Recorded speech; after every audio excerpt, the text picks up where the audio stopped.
أعوذ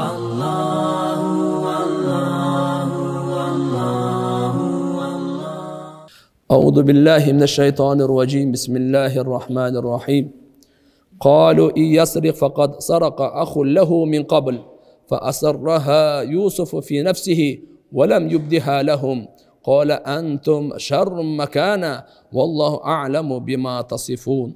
Ötkönki sabakta Yusuf aleyhissalam özünün bir tuğanı Binyamindi alıp kalış üçün anın cügünü Badışanın idişini salıp koydu ele. Giyin anan kerven, ey kervençiler sizler uğrusunar dep toktatıp kaldı ele. Binyamindin cügünün çıkkanda Yusuf aleyhissalamın bir tuğandары bardığı bayağı 11 tuğanı жүздөрүн ылдый kalıp şermende olup ağa çen urdagan жоқ biz деп atkan da şol жерден кейін мындай деп айтышты. Алар айтышты, егер ал уурулук кылса, ким Биньямин уурулук кылса, анда таң калыштуу эмес, себеби мындан мурда анын бир тууганы уурулук кылган деди да. Бул деген ким? Анын бир тууганы Юсуф. Юсуфту тааныбайт да булар. Айтып атат, Биньямин уурулук кылдыбы дейт. Мындан таң калбай эле коелу. Мындайча айтканда бул биздин аталаш, энелеш бир тууганыбыз эмес деп атат да. Атабыз бир тууган, ооба, бирок энебиз бөлөк. Мындан мурда мунун өзүнүн бир тууганы бар болчу. Юсуф айтып атат да. Ошол деле уурулук кылган. Так что таң калбай эле койсок болот деп айтып атат. Юсуф муну жүрөгүндө жашырып койду. Юсуф алейхиссалам мукты бул сөздүчү. Фаасарраха Юсуф фи нафсихи дейт. Ушул айткан сөздөрүн жүрөгүнө жашырып койду дагы мындай деди. Силердин абалыңар жана аларга ачпастан ичинен айтты. Олам юбдиха. Аларга ачык айткан жок. Ичинен эле айтты да. Мындай деди. Силердин абалыңар мындан дагы жаман депчи. Анткени ошо Юсуфту алдап, уруп, тепкилеп, ал жака алып барып өлтүрүп неме кылып атып аракет кылган өлтүрүүгө. Жана Алла Таала сыпаттап жаткан нерсеңерди жакшы билүүчү. Силер эмне деп айтып атасыңар? Жараткан Алла Таала буну өтө жакшы билет деп. Эми бул жерде Юсуф пайгамбардын бир туугандары уурулуктун жаласын жаап атат. Күнөө коюшуп атат. Мындан мурда Юсуф бунун бир тууганы Юсуф дагы ушундай уурулук кылган депчи. Өзү кандай болгон эле бул окуя Ибн Касирде Тафсир имамы Мужахид рахматулла алейхтен келтирген бир окуя бар. Юсуф алейхиссалам төрөлгөндөн кийин бир аз убакыттан кийин, көп деле убакыт эмес, ушу 1 жыл болушу мүмкүн, Биньямин төрөлөт. Ошонун төрөлгөнүндө апасы дүйнөдөн кайтат. Биньяминдин төрөтү бала тирүү калат дагы, апасы Юсуф пайгамбардын апасы, Биньяминдин дагы апасы дүйнөдөн ошо ойдон кайтыш болуп кетет туугандар. Кийин бала жаш болгондон кийин Якуб пайгамбар эми экөө тең кичинекей, Юсуф дагы кичинекей, Биньямин дагы кичинекей, кой эми буну бир аял карасын деп Юсуф пайгамбардын тайэжеси апасынын бир тууганына берип коет. Кичине карап туруп апасы бир аял киши да, алар эми жакшы карайт, эми башкалардай карай албайт, эркек баары бир карай албайт андай. Юсуфту дагы Биньяминди дагы тайэжеси чоңойтот. Кичине бир чоңоюп, уже өзүнө өзү басып нары бери болуп калганда, Якуб пайгамбар Юсуфту сурайт, мага бер деп. Талаш болуп калат. Тайэжеси дагы бергиси келбейт, анткени Юсуф пайгамбар өтө жылдыздуу, өтө жагымдуу, кичинекей кезинен ушундай эле, эч көзүнөн албайт эле, дайыма карап турат эле, карап жүрөт эле. Якуб пайгамбар да өзгөчө көңүл бурат эле, атасы өзгөчө жакшы көрөт эле. Анан сурайт, бер эле бер деп. Жок деп коет. Анан аргасыз анан бергенге туура келет дагы, макул деп анан берем дейт. Бирок берип атканда эптеп баягы жүрөгүндө калып калат да, себеп атасы алып атпайбы, атасынын акысы. Шариятта билип коюңуздар туугандар. Ажырашып кетсе, Кудай сактасын, же ылдый кандай болуп калбасын, балдар дагы, кыздар дагы атаныкы болот. Албетте чоңойгондон кийин. Өзүнүн акыл эсине андай эмес, мисалы, өзү ажатканага барып, тамак жеп ушунга болгондон кийин бул балдардыкы болот. Якуб пайгамбар эми буну алып атат. Тайэжеси бергиси келбей атат. Ортодо талаш болуп калат. Талаш болуп калганда, ошол жерде акырын эптеп өзүнө алып калыш үчүн тайэжеси бир материалды, ал материал дагы Исхак пайгамбардан келген материал экен. баалуу материалды Юсуп пайгамбардын ички кийимине акырын байлап коет. Якуп пайгамбар алып кеткенден кийин тайжеси айтат: "Менин бир материалым жок, ким урдады эле, ким урдады" деп өзү шу чыгарат да. Эми Юсуп пайгамбар кичинекейде аны урдай турган эмне ал? Анан карап издеп караса эле Юсуп пайгамбардын белинде. Ал заманда шарият боюнча, Якуп пайгамбар шарияты боюнча өткөндө өз сабакта айтканбыз, кимден эмне уурулук буюм чыкса, ошого кул болуп калат эле да. Ошентип Юсуп пайгамбарды тайжеси кайра алып алат да. Алып алганда мына ушул сөз мына Курандагы аяттан факад сарака ахуллаху мин кабл Биньямин урдаса эчтеке эмес, бу таң кала турган эмес. Бунун бир тууганы деле мурда ушуну уурулук кылган деп атпайбы? Мынандай жала жабылган, мындай жала жабылган. Кандай болбосун, тайжеси алып калат дагы, өлгөнгө чейин Юсуп пайгамбар тайжеси онун колунда болуп калат. Өлгөндөн кийин, анан кийин Алла Якуп пайгамбар өзүнүн колуна алат тургандар. Мына ушундай болуп бул окуя болгон. Ушул жерде айтып атат, мына таң калыштуу эмес, Юсуптун бул Биньямин урдаса ошонун бир тууганы мурдады эле урдаган деп. Юсуп алейхиссалам ушуну өз жүрөгүндө сыр кылып калды. Булар дагы эле ошону унут эле экен да деди, караңыз. 40 жылдан өтүп кетти окуя. Дагы эле унут эле экен деди. Дагы эмне деди? Ичинде айтты: "Силердин абалыңар будан дагы жаманыраак го" деди. Ана кийинки сөзүн алымдар айтат, ачык эле беттерин айткан дейт: "Валлаху а'ламу бима тасифун." Эми Алла билүүчү да. Алла билүүчүрөөк. Силер эмне деп сыпаттап атасыңар? Юсуп иниси, агасы уурдады деп айтып атасыңар. Буну эми Кудай билет деп койду да. Қалу айюхал азиз инна лаху абан шайхан кабиран фахуд ахадана макана инна нарака минал мухсинин. Алар айтышты: "О азиз адам, анын өтө карыган атасы бар" дейт, Биньяминде. "Ошондуктан анын ордуна биздин бирөөбүздү алып калың. Албетте биз сизди жакшылык кылуучулардан экениңизди көрүп турабыз" деди да.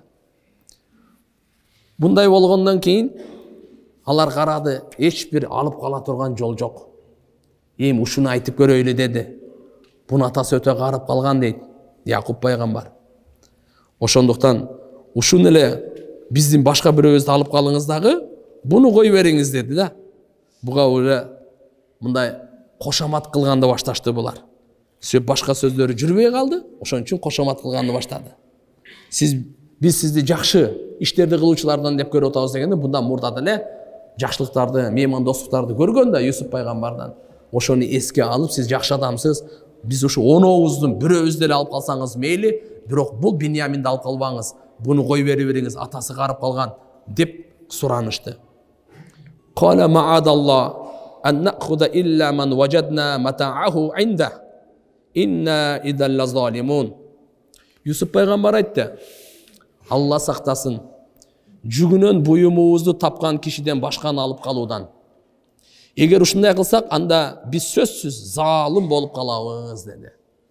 Демек Биньяминден башканы алып калыш бизге мүмкүн эмес. Анткени силер башында ошону айтпадыңар беле? Кимдин жүгүнөн табылса, ошону алып кал, ошонун жазасы ошол деп айтпадыңар беле? Деп Юсуп пайгамбардын ниети да эптеп Биньяминди алып калыш, тигилер эптеп алып кетиш. Мындай сөздөрдү айтканда анан Алладан пана сурады. Эгерде силердин бул чечимиңерге, фатваңарга лайык иш кыла турган болсом, анда мен залымдардан болуп калам да. Себеп биздин мыйзам боюнча кимдин ошол уурулук табылдыбы, ошол адам анын кулу болуп калып калыш керек, алып калыш керек депчи. Фаламмастайасу минху халасу наджия.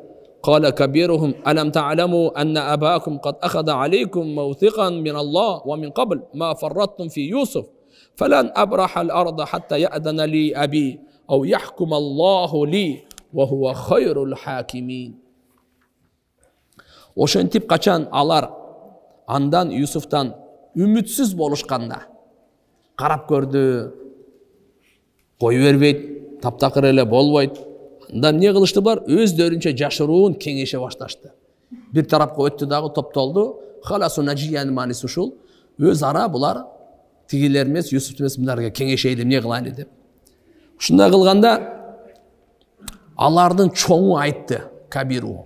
Алардын чоңу айтты: "Билбейсиңерби, атаңар силерден Алланын атына убада алганын, жана мындан мурда силер Юсуф тууралуу кемчилик кетиргениңерди. Ошондуктан мен эч качан бул жерден жылбаймын. Атам мага уруксат бермейинче, же Алла мен тууралуу өкүм чыгармайынча. Жана Алла ал өкүм чыгаруучулардын эң жакшысы деді. Бул ошол жерде өздөрүнчө оны отуруп алып кеңешип атат, машвара кылып атат. Не кылабыз эми будан ары? Дегенде ошол айтып атат, мына жердеги сөзү, алардын чоңу дегени. Кола кабирухум, алардын чоңу ким? Куранда, хадисте бул ачык айткан эмес ким экенин, бирок аалымдарыбыз айтат мындай деп. Кээ бир аалымдар Яхуда дейт аты, ошо чоңу. Бул жашында барынан чоң болбосо дагы, илимде, фазылда булардан чоң эле дейт. Кээ бир муфассириндер айткан Рубил деп айткан. Бул бардыгынан ошо эң улуусу экен да. Баягы Юсуп пайгамбарды өлтүрөбүз дегенде өлтүрбөгүлө деп бирөөсү чыкпады беле? Ошол экен да, ошонус акылдуурагы. Кээ бирлери Шамун деп айтат, бунун мартабасы дагы улуу эле дейт. Демек 3 сөз бар экен. Яхуда, Рубил, Шамун деп. Ушулардын бирөөсү ушундай деп айтып атат да. Жок деди, кой. Биз эми не кылабыз эми? Алла эсиңерде болсо, атабыз Биньяминди алып келеле деп убада алган. Бул жакта кандай кылабыз? Bundan мурда Юсуп пайгамбар тууралуу да силер дагы каша чапкансыңар. Ошон үчүн мен дейт, ушул жерден жылбайм. Силер кетсеңер кете бергиле деди да. Мен барбаймын деди. Атамын алдына мен барбаймын деди. Ошо чоң. Атамын алдына барбаймын. Же Алла Таала мага буяка бир өкүм, мага вахий аркылуу кандай бир чечим чыгармайынча мен бул жерден жылбайм деди. Иржи'у ила абикум факулу я абана инна ibnaka saraq wa ma shahidna illa bima alimna wa ma kunna lil ghaibi hafizin. Атаңарга кайткыла. Соң айткыла. О атаке, чындыгында балаң уурулук кылды. Биз билгенибизге гана күбөлүк бердик. Жана биз кайыпты көзөмөлдөчү эмеспиз деп кайткыла деди. Биз кайыпты көзөмөлдөчү эмеспиз дегенди биз өзү аракет кылдык. Убадабызга карата, бирок бул уурулук кылганы биз каяктан билдик эми мындай болуп калышын. Ошон үчүн колубуздан келгенин эле бул уурулукка кириптер болду. Ал эми биз бу жерде мажбур болдук бергенге. Баланы Биньямин таштап, эми келип атабыз деп ошондо айткыла деди. Васалил карията аллати кунна фиха вал ира аллати акбална фиха ва инна ласадикун. Жана сураңыз, биз болгон айылдын тургундарынан, жана биз келген керуенден да, жана албетте биз чындыкты айтуучубуз. Бу жерде мындай болду, баягы Яхудасы, Рубил, Жашамон кандай болбосун чоң калып калды дагы, булар 9-ону кетирди. 9-о барып туруп, анан кийин айтышты, мынаке балаңыз уурулук кылып, туткунга түшүп калды, кириптер болуп калды, аны алып калды. Деп эми албетте кайгынын үстүнө кайгы, ооручулуктуна ооручулук болот. Ал эми биз болсо кайыпты сактай албайбыз да. Эгерде бизге ишенбесеңиз, мына биз менен чогуу керуенге баргандар бар эле. Биз менен чогуу. Ушулардан сураңыз, ошо балаңыздын жүгүнөн тиги бадышанын идиши чыгып калбадыбы депчи. Бул жерде булар туура эле айтты. Мурункусунда Юсуп пайгамбарга балдары, Якуп пайгамбарга жалган айткан эле. Эми чын айтса деле баары бир ишенбейт го атабыз деп атат да. Ошон үчүн ишендириш үчүн, бекемдеш үчүн айтып атат, биз менен чогуу барган керуендерден да сураңыз. Албетте биз чынчылбыз, биз сизди жалган алдабайбыз деп мынандай деп айтышты. Бул жерде дагы бир канча өкүмдөр бар туугандар. Маселелер бар. Вама шахидна илля бима алимна. Биз күбөлүк берип атабыз билгенибизге дегени, билбегенибизге күбөлүк бере албайбыз. Бирөө менен кайсы бир киши менен мамиле кылсаңыз, же бир келишим түзсөңүз тууган, анда захири халат дейт, сырткы абалга гана ошол каралат экен да. Ички жүрөгүндө биз билбейбиз. Ошон үчүн айтат, адамдын ичинен, айвандын сыртынан деп. Биз ички дүйнөсүн билбейбиз. Шариятыбыздагы чечим чыгарат сырткы өкүмгө карап туруп. Нахну нахкуму бид-давахир. Биз сыртына карап туруп өкүм чыгара беребиз. Ал эми ички дүйнөсүн Аллага таштап коебуз. Алла Таалага таштап коебуз. Ички дүйнөсү кандай экен? Сырткы дүйнөсүндө ушуга күбөлүгү кандай, тияга кандай ушуга карайбыз дагы, ички дүйнөсүндө биз билбейбиз кандай экен. Бул антты туура эле ичип атабы, же калп айтып атабы, аны биз билбейбиз. Бирок шарият сырттын карап туруп өкүм чыгарат. Сырткы захирге карап. Бул аятта дагы бир маселе чыгат экен туугандар.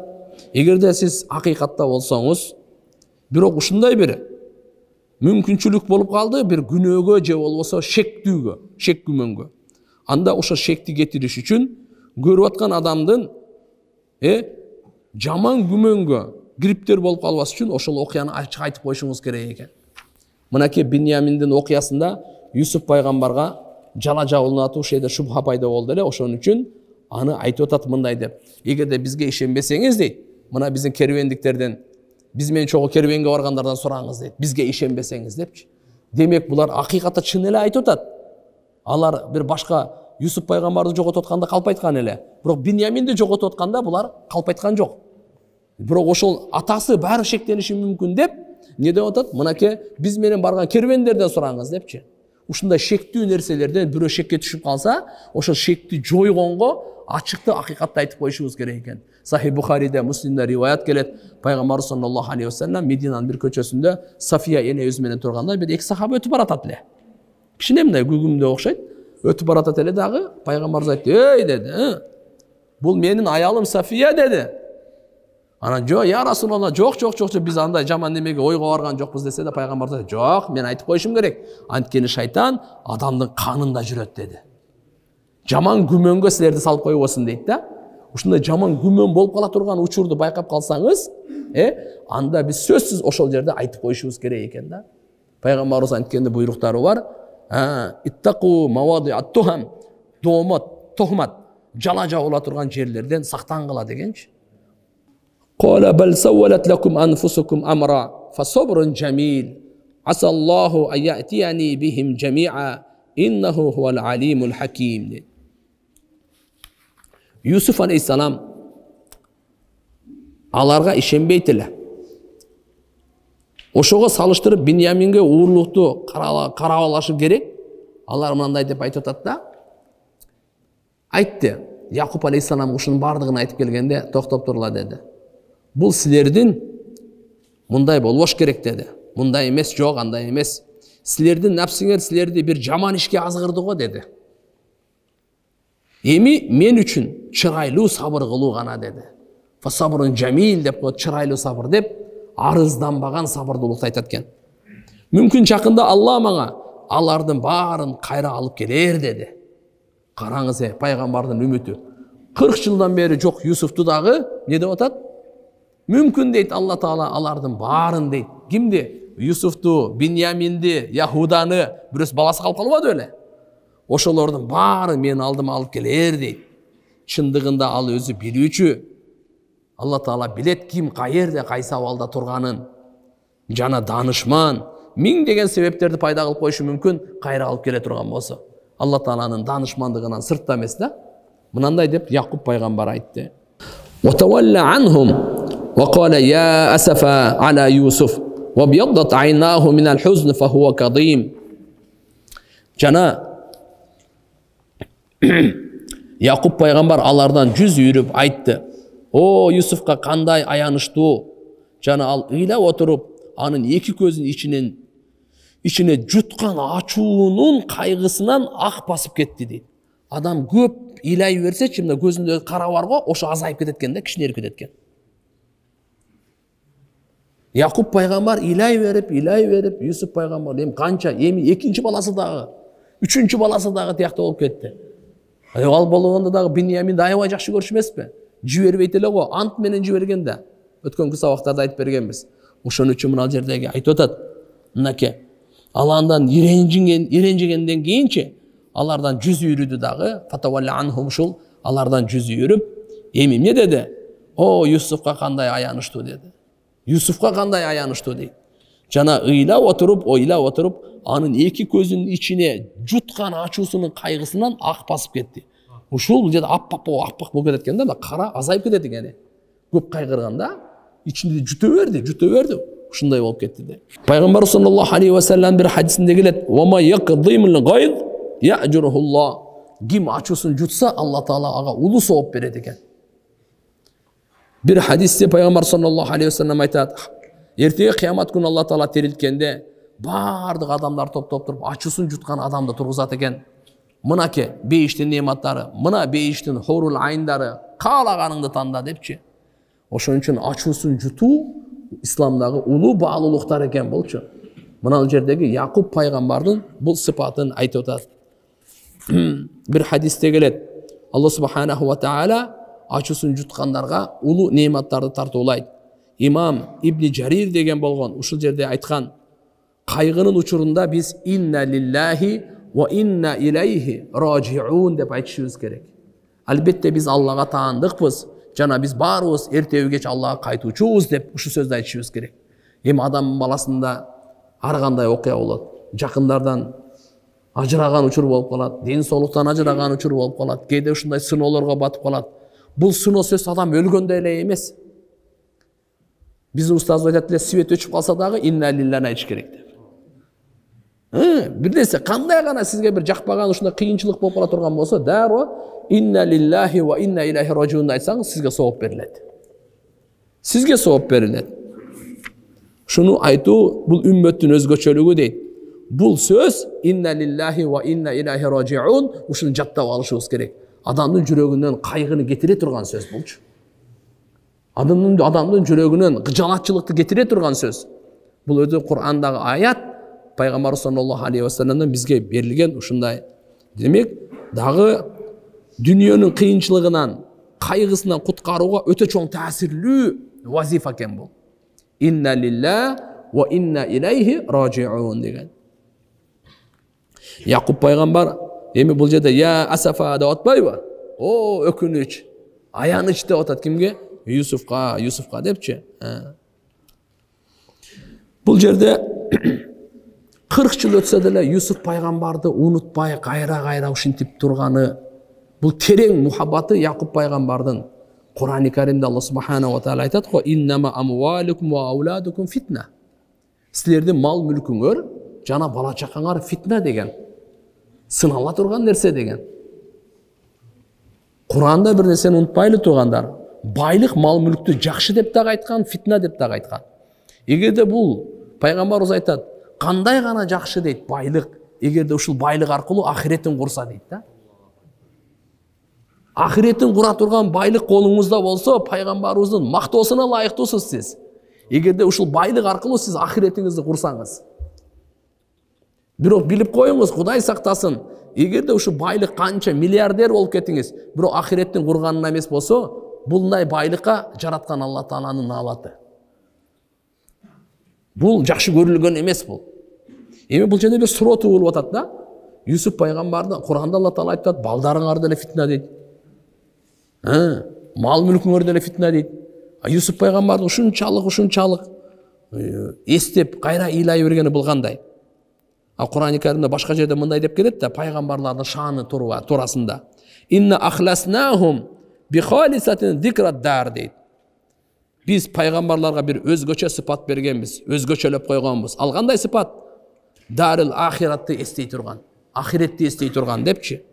Малик ибн Динар рахматуллаху алейх ушунун маанисин мындай деп баян кылат. Алла Таала айтып атат, биз пайгамбарлардын жүрөктөрүнөн дүниөнүн мухаббатын чыгарып койгонбуз, ахиреттин мухаббатын киргизип койгонбуз. Алардын жүрөгү ахиреттин мухаббаты менен алардыкы ушу оңолгон. Демек мындайча айтканда, кандай гана нерсе болбосун, булар таштап, булардын жүрөгү ахиретти гана карап турат дейт да. Юсуф пайгамбарды сүйүп, аны жакшы көрүп, бул кандай эми? Экөө бири-бирине мындайча айтканда кичине карама-каршы келип калгандай эмеспи? Десе бул жерде ушундай бир суроо пайда болот. Якуб пайгамбар балдарынын мухаббаты менен алек болгон кандай туура болобу? Десе бул жерде аалымдарыбыз Мужаддид аль-Фисани деген болгон. Ушу киши мындай деп жооп берген. Шек күмөнсүз дүниөнүн нерселерин сүйүү бул каралган, жамандалган нерсе. Кур'анда жана хадисте эсеби жок буга күбөлүктөр бар. Бирок дүниөгө кайсы нерсе ахиретке байланыштуу болсо, анын сүйүүсү акыйкатта ахиреттин сүйүүсүнө кирип деп эсептейбиз. Юсуф пайгамбардын кыйындыгы анын жөн эле сулуулугунан эмес да, анын тазалыгынан, жакшы мүнөзүнөн, ошон үчүн ушул себептен кандайдыр болбосун Якуб пайгамбардын жакшы көргөнү бул дүниөнү жакшы көргөн деп баалабайлы. Андай суроого уже жооп бар экен. Бул ахиреттин сүйүүсүнүн ичинде экен деп айтсак болот экен да. Бирок субханаллах, бир риваяттарда келет экен. Yusuf алейхиссаламды кичинекейинде аябай эме болгондо жагымдуу жылуу болгондуктан Якуб пайгамбар намаз окуп атса, бир жолу Юсуп пайгамбар кичине ыйлап же неме болуп калган окшойт. Кайра карап калганда намазынан бөлөк болуп. Анан Алла субханаху ва таала өзү ушундайды каалабайт экен, өтө жакын сүйгөндөрүнө жүрөгүндө мухаббаты башка жакка өтүп кетип калганы. Ошон үчүн сөзсүз мен сени сыноого саламын деген экен да. Сыноосу да ушундай болду мына. Болбосо Ибрахим пайгамбарды да билесиздер, мынакей Исмаил пайгамбарды жакшы көрүүсү, жүрөгүндөгү сүйүүсү көбүрөөк өтүп кетти эле. Алла таала Исмаил пайгамбарды муздаганга чейин өкүм берди го. Негизи баланы муздатуу максат эмес эле, жүрөгүндө баланын мухаббатын муздатыш максат эле. Куздум ушундай эле буга дагы Якуб пайгамбарды көбүрөөк жакшы көргөндүгүнөн Алла субханаху ва таала мен сени сөзсүз сынаймын дегени мына ушу маселе чыгып атат деп айтат экен да кээ бир алымдар. قالوا تالله تفتأ تذكر يوسف حتى تكون حرضا أو تكون من الهالكين. Алар айтышты, Аллага ант, сиз Юсуфту эстөөнү таштабайсыз. Биротоло алдан тайып, алсызданып, же жок болуп кеткенге чейин. Ушинтип 40 жылдан бери эстеп эле ушинтип алсырап кетесизби? 40 жылдан бери эстеп өзүңүздү ушинтип жоготуп бересизби дейт да. Балдар ушуну айтты кайра, я асафа, о аяныч өкүнүч Юсуфка деп кайра эле деп. Анан балдары мындай деп айткандан кийин мунун мааниси кандай? Инсан өзү кичине кайгыны унутуп калат экен да. Атаң өлөт, апаң өлөт, аялың өлөт, бала чакаң өлөт да, бир туугандарың өлөт, башка болот. 1 ай, 2 ай, 1 жыл, 2 жылдан кийин адам барып унутуп калат экен. Эсинен чыгып калат экен дагы. А Якуб пайгамбар 40 жыл болуп кетти. Дагы эле эстеп, дагы эле ыйлай бергенден балдары ушундай деп айтты да. Ушинтип канча мөөнөт өтсө деле ушундай кыла бересизби депчи. Эми Якуб пайгамбардын айтканын угуңуз. Qala innama ashku bassi wa huzni ila Allah wa a'lamu min Allah ma la ta'lamun dedi. Якуб пайгамбар айтты, мен иренжүүмдү жана кайгымды силерге эмес, Аллага гана арызданам. Жана билемин Алланын тарабынан силер билбеген нерсени. Мен силерге арызданып аткан жерим жокмун. Иренжигенимден, кыжалатчылыгымдан, кайгымды мен силерге айтып аткан жерим жок. Алла Таалага айтып атам деди. Ошон үчүн мен силерге бул жерде мындайча айтканда менин абалымды өзүмө таштагыла, мен ишиме киргилише өрбөгүлө деди да. Бир сөз менен айтканда. Демек Алла Таала мага убада берген. Алла субханаху ва таала аларды кайтарып берем деген убадасы бар эле да. Ошо убадага бекем болгон үчүн айтып атат. Я бани идхабу фатахассасу ми Юсуфа ва ахихи ва ла тайасу ми раухилла иннаху ла яйасу мин раухилла илля лқаумул кафирун. О менин балдарым, баргыла, издеп тапкыла Юсуфту, жана анын бир тууганын, жана Алланын мериминен үмүтсүз болбогула. Албетте Алланын мериминен капыр коом гана үмүтсүз болот деди. Балдар ошентип келгенден кийин 3-чү жолу сапарга баргыла деди. Кайра Канаандан каяка Мисирге баргыла дейт. Мели Биньяминго ошол жактан издесеңер табасыңар. Себеп дегенде батыш алып калган деп атасыңар. А бул айтып атпайбы? Эмне деп атат? Фатахассасу ми Юсуфа. Юсуфту дагы издегиле деп атат дагылычы. Мынаке пайгамбардын үмүтү канчалык. Ошон үчүн үмүттү эч качан, жакшылыктын үмүтүн эч качан үзбөш керек экен туугандар. Кандай гана болуп кетпесин, мисалы бир кээ туугандар болуп калат, арак ичип эч эле оңолбойт. Канча айтсаң деле болбойт, канча кылсаң деле болбойт. Үмүттү үзүп коебуз да, андай болбойт экен. Үмүт үзбөш керек. Баладан дагы, атадан дагы, бир туугандан дагы бактылуулук, жакшылык Алла Тааладан дечи, эч качан үмүттү үзбөш керек. Алла Таала үмүтсүз кылбайт, үмүттү үзбөгөн адамдар. Үмүтүн үзгөндөр алар капырлар. Биз алхамдулилlah биз мусулманбыз туугандар, ошондуктан эч качан үмүттү үзбөйлү. Бул жерде бардык нерсе Алла Тааланын тагдырына ээрчийт. Бунда мурда эми тагдырда кандай болсо ошондой болуш керек. Бирок кайра жолугуусунун үмүтү бар да Юсуп пайгамбар мененчи. Ошон үчүн Алла Таала кандай амалдарды көрсөт, ал өзү билет деп. Экөөнү тең издегиле Мисирге карай.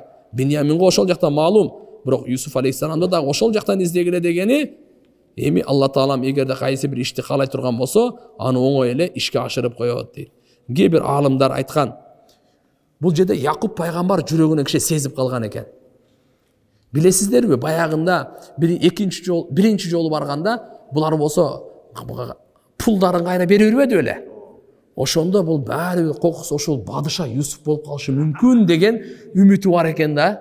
Үміті бар екен. Ошоны сезге түшкен да, атачы бәрі. Атаның жүрегі сезетті. Ошоның сіздер қайтқыла, барғыла деген да. Бұл жерде кішіне өкім мәселелері бар екен.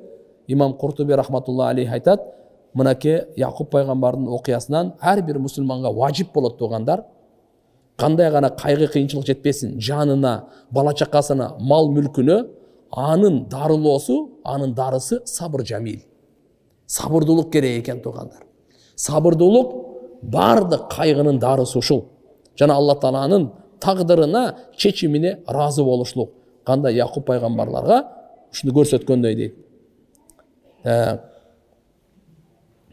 Эми Абу Хурайрадан бір риваят бар екен, "Манбаса лам ясбир", ким өзінің қайғысын әркімге айтып жүре бере тұрған болса, ал сабыр қылғандардан болып есептелмей қалады екен. Сабыр қылушы болбай қалады екен туғандар. Ибн Аббас радиаллаху анхудан дағы айтады, Якуб пайғамбарға шейіттің соғуын Алла Таала берген, ким қайғыға сабыр қылса, оға дағы ошо шейіттердің соғуын береді дейді. Алла субханаху ва таала барыбызға жақшылық берсін, бирок сабырдылықты сурабаш керек, ушуну билиңиздер. Алладан сабырдылықты сурабаш керек. Пайғамбарыбыздын доорунда бир сахаба, "Я Расулалла, Алла Тааладан сурап атыр, сабырдылык берме, мага сабырдылык бер" деп пайгамбарыбыз урушуп койду. Сабырдылык сураба. Сабырдылыкты сураганын мааниси кайгы, кыйынчылык, сыноону сураган. Андай сураба, анан көрөк Алла Тааладан афият дейт. Сак саламатчылык, аманчылык, тынчтык, жеңилдик сураган. Эгерде сыноо келип калса, ага сабыр кылгын деп.